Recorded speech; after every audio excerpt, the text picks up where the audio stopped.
Okay, if we're gonna start this off, I better go get a swig of this tea. Let's see here.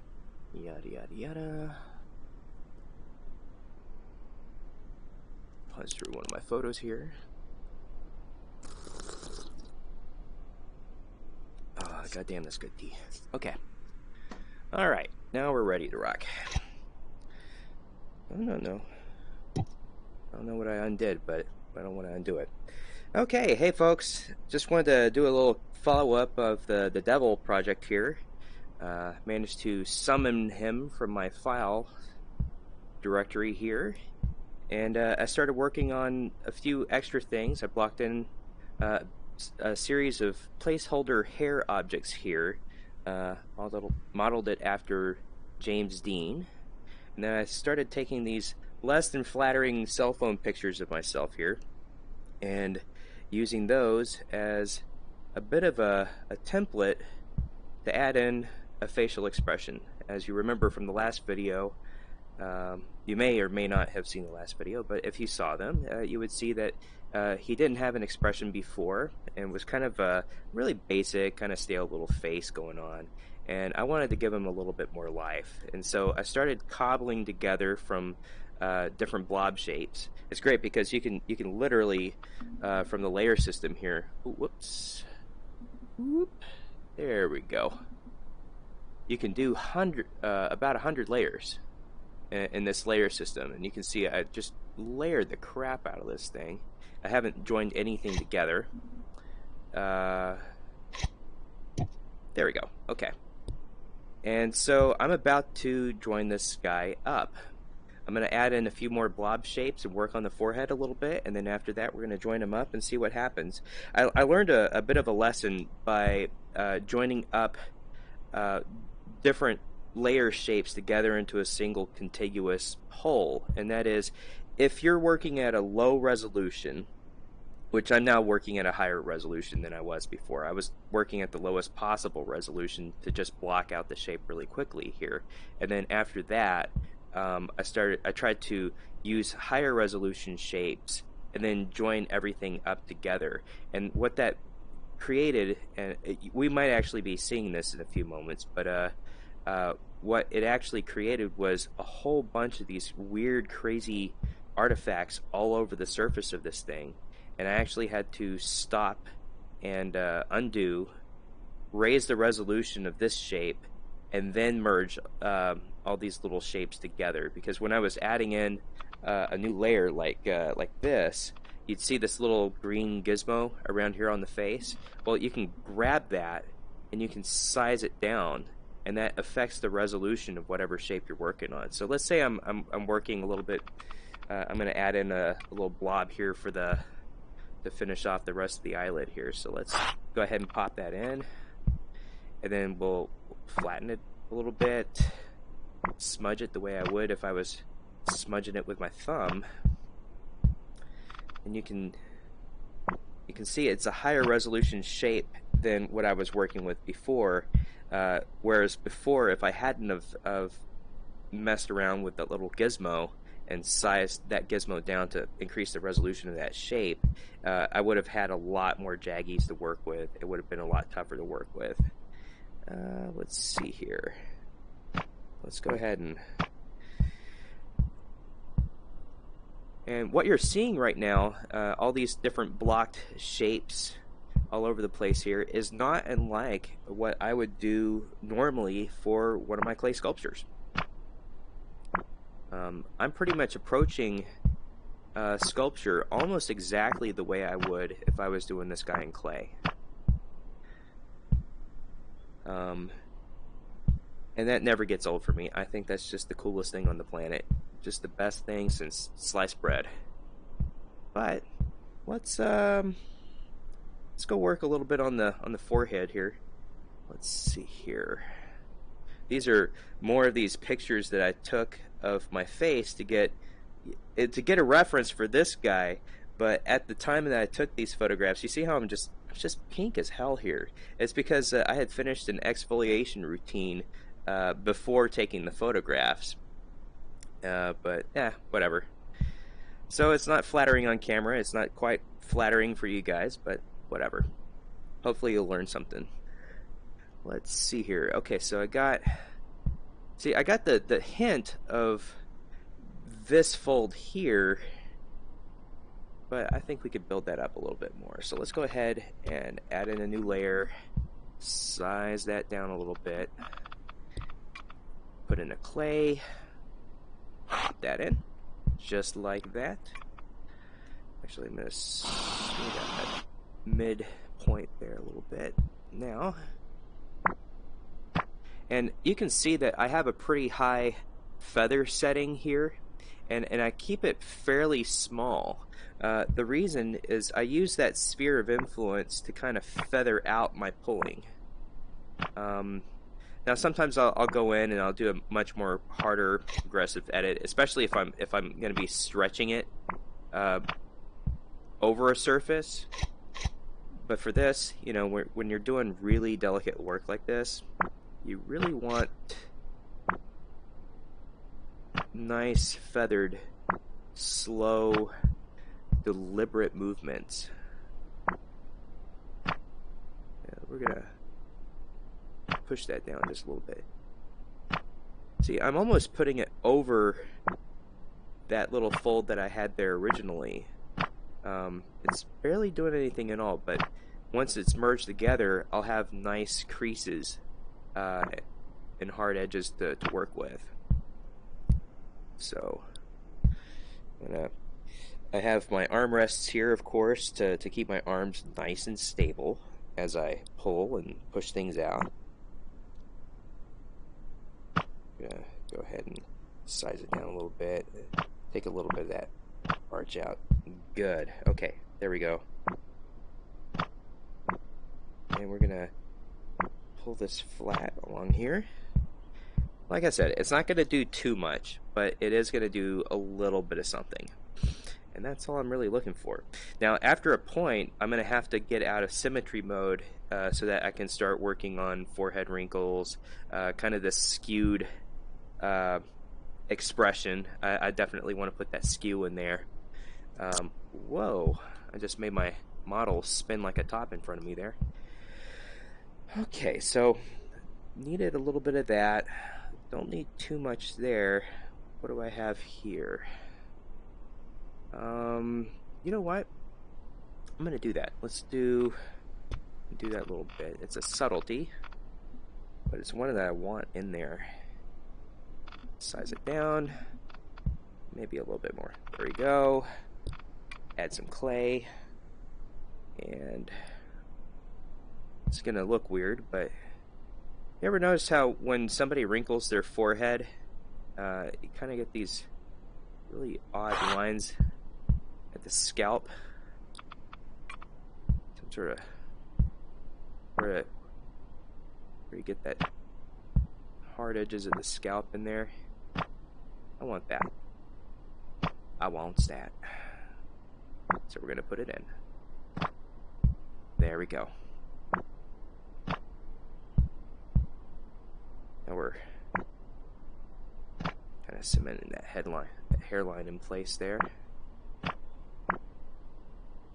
It's not big, but it's when I want to feather something into the main surface, and I don't want that hard of a line. What I'm really looking for is just this harder transition on this side and not this side. So I'll feather it out, almost like the feathering on a silicone prosthetic, so that it will stand a higher chance of blending in more seamlessly, and it'll make it easier for me to smooth things out when I do gel everything together. But I think we're getting pretty close to ready.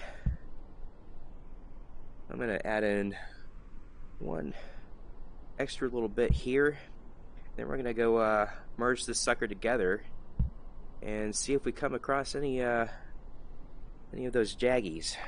And if I do, I might have to up the resolution level on this guy again. So it's either going to work really well or it's not. Let's find out.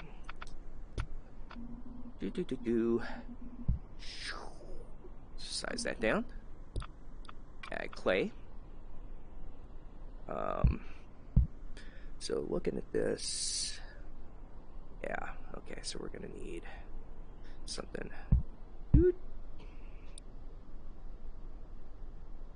nice and stable. Good. Pull that out. Whoop. Waha. And so there's a fold here, a fleshy transition that when I put in the crow's feet on this guy, I'm going to do it asymmetrically. But I want to establish the groundwork for it before I go too much further. We're going to wrap that around over here and over here and there. There.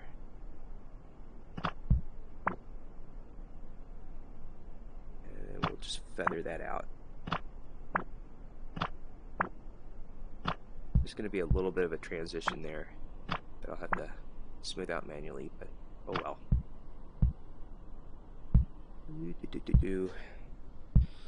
Then we're going to pop that over a little bit. I love this feathering function, and if this were the clay in real life, I would be using my thumb to do a lot of this shaping. But as it is, I have a tool for that now. I think it's definitely worth, if your aim is to use medium, find a way to be able to drum up a lot of sculpt concepts really, really quickly, and with no cost up front. Like, it doesn't cost me in clay materials to build something this big. Then it's definitely worth it to get yourself a Rift, and mine had that package deal that came with medium, quill, and a whole bunch of other little games and stuff like that, so you actually get a really good deal out of it. I don't know if they still have that deal, but I do find it totally worth it to get this program, especially if you want to practice sculpture and play around with ideas without having to do a lot of upfront cost. Plus, you don't have to weld or armatures or work with wire or plumbing parts. You can just work out the form independently of things like gravity and all that stuff, and then you can work out that other stuff later. I mean, if you plan on turning it into a physical sculpt. I don't know of a lot of people that do, but it's there for you nonetheless. Let's see here. We're going to add another layer and size that down too. And then one more minor transition here. Like I said, this is just laying down the groundwork. Oh, whoops, wrong tool. This is just laying down the groundwork for my crow's feet, which again, I will be drawing those in, cutting them in asymmetrically, as well as the forehead wrinkles and some of the other wrinkles that happen on my face. There we go. See, I'm getting a nice little flow line going on in here now. Yeah, that's really adding some life to the eyes there. Whoops. I have to stabilize my hands on the chair here.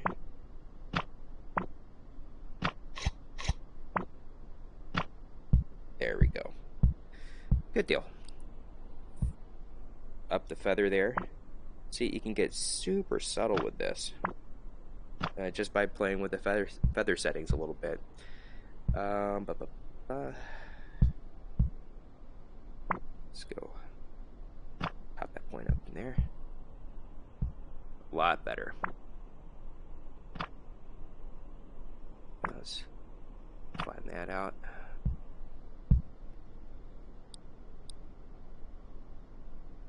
light touch and flatten that. And once again over here.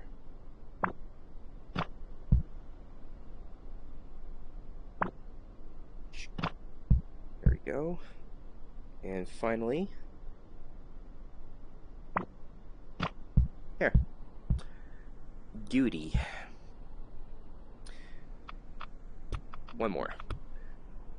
One more and then we merge, I promise. Ah, screw it. Add another sculpt layer.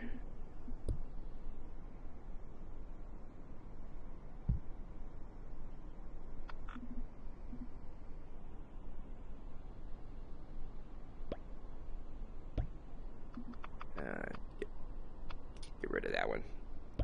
Back to that one. Okay. And last but not least, I'm gonna get that one little, whoop, just like that. And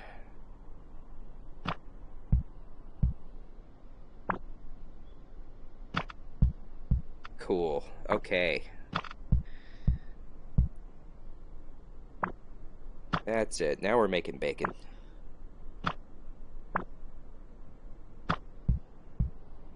Cool. Okay. I'm happy with that.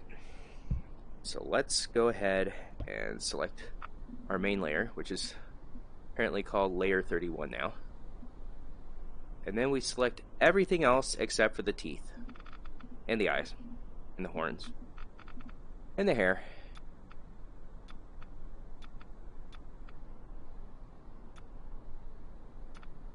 Well, definitely don't want to select those.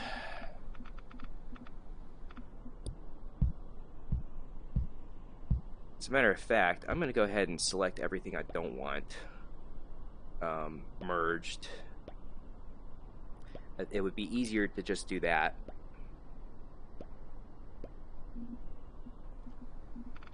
And wait, nope.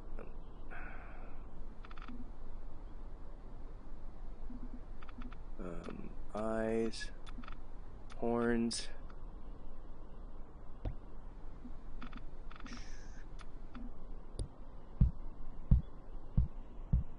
Cool. Looks like a smiling, toothless old man now. Take that off. Okay, so everything else about this should be something I merge. So we're gonna start off with that.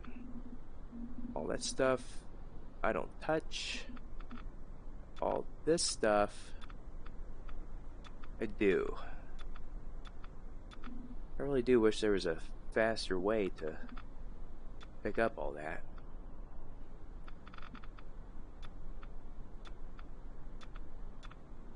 I like this photo a lot. It's a really good photo of him. Boy, I tell you what, those layers really do pile up though. And it's fun because you don't have to sit and really worry too much about your layer count until it hits 100. It also helps to merge everything together. Okay, here's the big moment. Whew.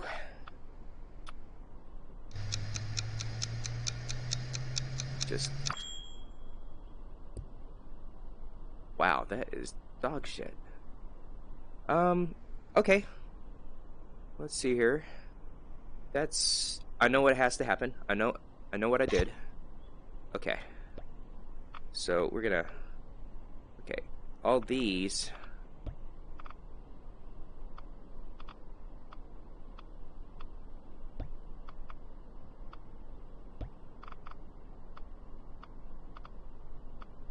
okay, all these were fairly...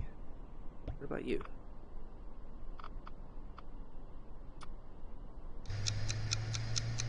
Ooh, that's creepy. That is severely creepy. Anyhow. Alright. I might have to do a cut for this because I don't want to bore you to death with layer selection. Let's see here. Or I can just go through it real quick.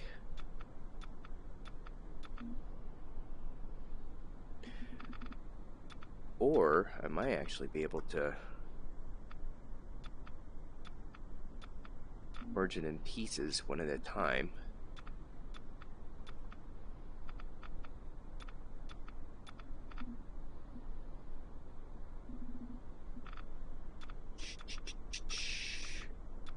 Wait, that's all my hiddens. Don't want those.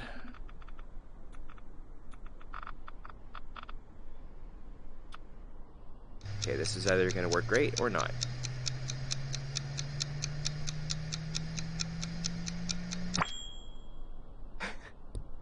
No.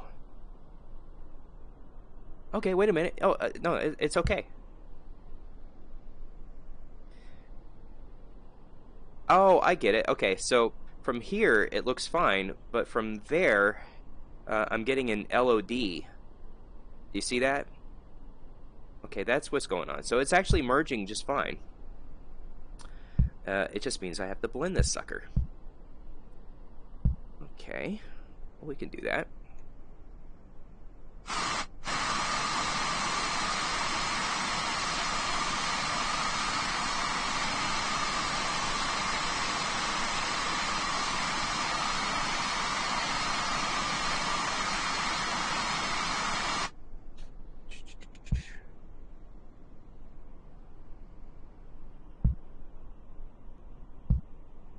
Okay, so I'm gonna go ahead and stop the recording, and I'll edit.